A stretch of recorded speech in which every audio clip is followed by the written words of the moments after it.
If anyone says that so-and-so candidate is God, you put him to the test of Surah Ikhlas. If that candidate passes the test, he is a true Almighty God. If he doesn't, he is not a true God. For example, some people say that Bhagwan Rajneesh, he is Almighty God. There was a Hindu brother of ours, during question answer time once he said that we Hindus don't agree Bhagwan Rajneesh is God. I know that. I never said that Hindus say Bhagwan Rajneesh is God. I said some people say that Bhagwan Rajneesh is God. I've read the Hindu scriptures. Nowhere do the Hindu scriptures say that Bhagwan Rajneesh is God. But there are many people who have converted from different religions and now they say that Bhagwan Rajneesh is God. Let us put Bhagwan Rajneesh to the test of Surah Ikhlas and the test of the Hindu scriptures. The first is, Qul huwallahu ahad. Say it Allah one only. Ekam evidityam. There's only one God without a second. Is Rajneesh one and only? Is he the only man who has claimed divinity? There are many who have claimed divinity, especially in this country of ours. There are thousands of men who have claimed divinity. He's not the only one. But a Rajneesh Bhakt will say, no, he's unique, he's the only one. Let's go to the next test. Allahus Samad. Allah, the absolute and eternal. Was Rajneesh absolute and eternal? We know from his biography that he was suffering from asthma, from diabetes, from chronic backache. Imagine Almighty God suffering from asthma, from diabetes, from chronic backache. Third test is, Lam yalid, walam yulad. He begets not, nor is begotten. Same in the Shetashvatar Upanishad. Chapter number 6, verse number 9. Nachasya kasij janitana chadipa. Of him, there are no parents, no mother, no father. We know Rajneesh had a father and mother. He was born in the state of Madhya Pradesh. In 1981, he goes to America and takes thousands of Americans for a ride. And in the state of Oregon, he starts his town known as Rajneeshpuram. Later on, the American government, they arrest him and they put him behind bars. And he claims that the American government gave me slow poisoning in the jail. Imagine Almighty God being slow poisoned. And later on in 1985, the American government, they kick him out of the country. He comes back to India and in the city of Pune, he restarts his center, which is today known as the Osho Commune. And if you go to Pune and visit his center, the Osho Commune, it is mentioned on his tombstone, Bhagwan Rajneesh, Osho Rajneesh, never born, never died, but visited the earth from the 11th of December, 1931 to the 19th of January, 1990. Never born, never died, but visited the earth from the 11th of December, 1931 to the 19th of January, 1990. Never born, never died. They forgot to mention on his tombstone that he was not given visas to 21 different countries of the world. Imagine Almighty God coming in this world to visit the world, and he requires visas to visit different countries. And the Archbishop of Greece said, if you don't remove Rajneesh out of this country, we'll burn his house and the house of his disciples. And the last test, Walam yakullahu kufuwan ahad. There's nothing like him. Is so stringent that no one besides the true Almighty God can pass. The moment you can compare God to anyone in this world, in this universe, he is not God. Walam yakullahu kufuwan ahad. We know Rajneesh. He was a human being like us. Had 2 eyes, 1 nose, 2 hands, 2 legs, had a white beard. The moment you can compare God to anything in this world, he is not God. Walam yakullahu kufuwan ahad. For example, if someone says that Almighty God is 1,000 times stronger than Arnold Schwarzenegger. You might have heard the name of Arnold Schwarzenegger, the person who got the title Mr. Universe, Mr. World, the strongest man in the world, the strongest man in the universe. If someone says that Almighty God is 1,000 times stronger than Arnold Schwarzenegger, the moment you can compare God to anyone, whether it be Arnold Schwarzenegger, whether it be Dara Singh, or whether it be King Kong, whether it be 1,000 times, or whether it be 1,000,000 times, the moment you can compare God to anything in this world, he is not God. Walam yakullahu kufuwan ahad. There's nothing like him. My request is to my dear brothers and sisters, whichever God you're worshipping, put them to the test of Surah Ikhlas and the test of the Hindu scriptures. If they pass the test, they are true Almighty God. If they fail, they are not.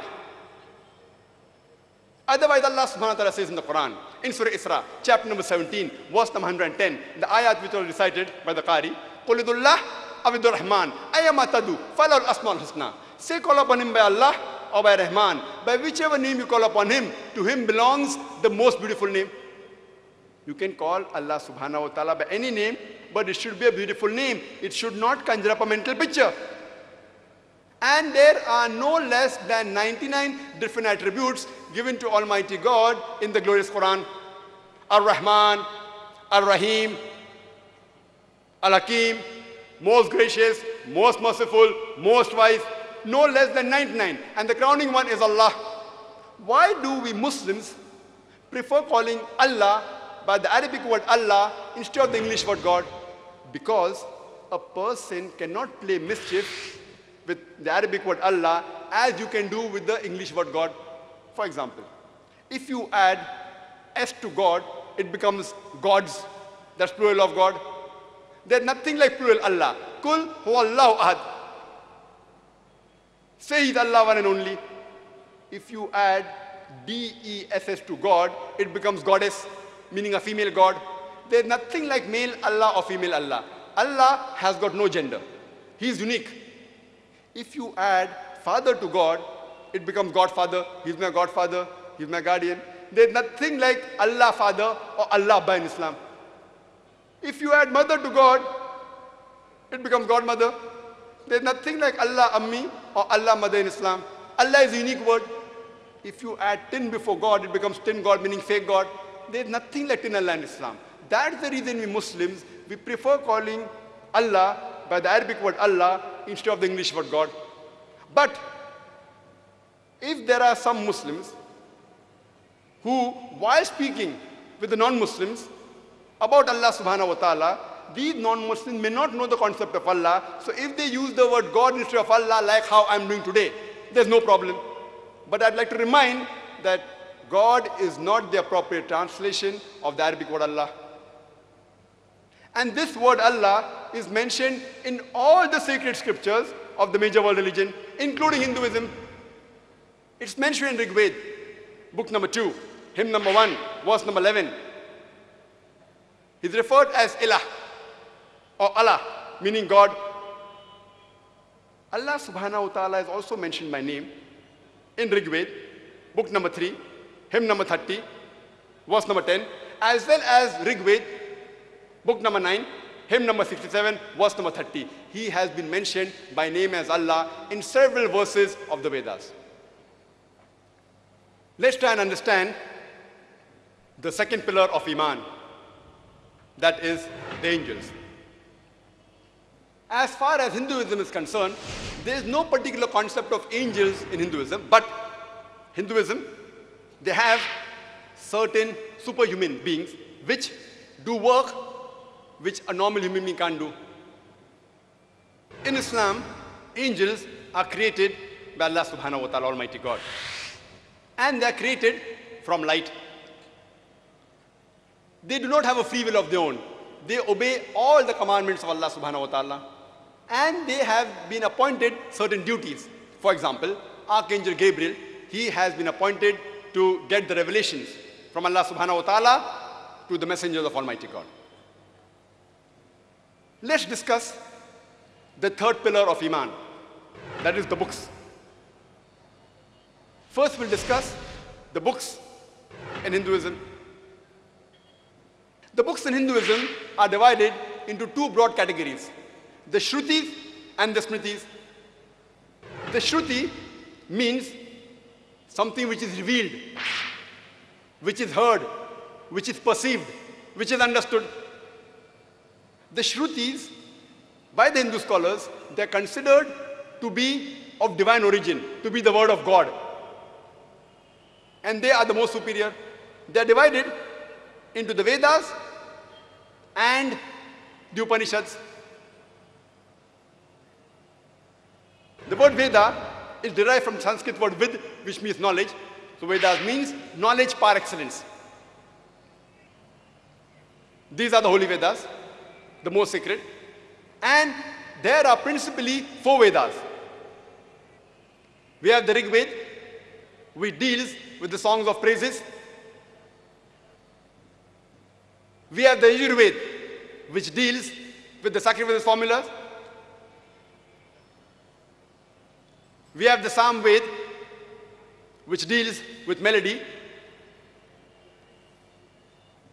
And the Atharva Veda, which deals with magical formulas. Vedas are the most authentic and the most sacred among the Hindu scriptures. And these Vedas, the exact date when they were written or when they were revealed is not known. According to Swami Dayananda Saraswati of Arya Samaj, he says that the Vedas are 1,310 million years old. But according to the majority of the scholars, they say that the Vedas are approximately 4,000 years old. The exact date is not known. To whom it was revealed or who compiled it is not known. Where it came into existence the first time in the world, it's not known. But yet, the Vedas are considered to be of divine origin, the word of God, and they are the most sacred amongst all the Hindu scriptures. Next we have the Upanishads. There are more than 200 Upanishads, but our Indian culture puts a figure of approximately 108. And there are some important Upanishads. Some say 10, some say 12, some say 18. This Upanishad, which is translated by Radhakrishnan, he says there are 18 principal Upanishads. Next, we have the Smritis. Smriti means memory, that which is remembered. And these Smritis, they are less authentic, less sacred as compared to the Shrutis, the Vedas and Upanishads. And they are not of divine origin. The Hindu scholars say they have been written by men for the guidance of the human being, how a life should be led. They are also referred as the Dharma Shastra. Among the Smriti, we have the Itihas, the epics. We have the two great epics, Ramayana and Mahabharata. Ramayana is an epic which deals with the story of Sri Ram, which most of us Indians, we are aware of it. Then we have the Mahabharata. Mahabharata talks about a feud between the cousins, the Pandavas and the Kauravas. It also deals with the story of Shri Krishna, and all of us are aware about the story of Mahabharata. Then we have the Bhagavad Gita. It is an advice given by Shri Krishna to Arjun in the battlefield, and it is a part of Mahabharata. It contains 18 chapters from the Bhishma Parv of Mahabharata, from chapter number 25 to chapter number 42. It contains totally 18 chapters. Next, amongst the Hindu scriptures, we have the Puranas. We deal with the stories of deities, the creation of the universe.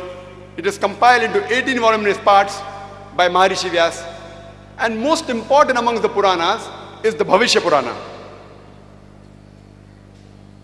This is the Bhavishya Purana, which talks about the future. There are various other scriptures of the Hindus. We cannot name all. Another one is the Manusmriti, the laws of the Hindus, which were written by Manu. So in short, these were the scriptures, the books of Hinduism. But the major are the Vedas. If anything contradicts with the Vedas should be followed. They are the most sacred amongst all the Hindu scriptures, and they are considered to be of divine origin. Let's discuss the books in Islam. It's mentioned in Surah Ra'd, chapter number 13, verse number 38. It says, وَلِكُلِّ أَجْلٍ كِتَابٍ. In every age have we sent a revelation. There were several revelations sent by Almighty God on this earth.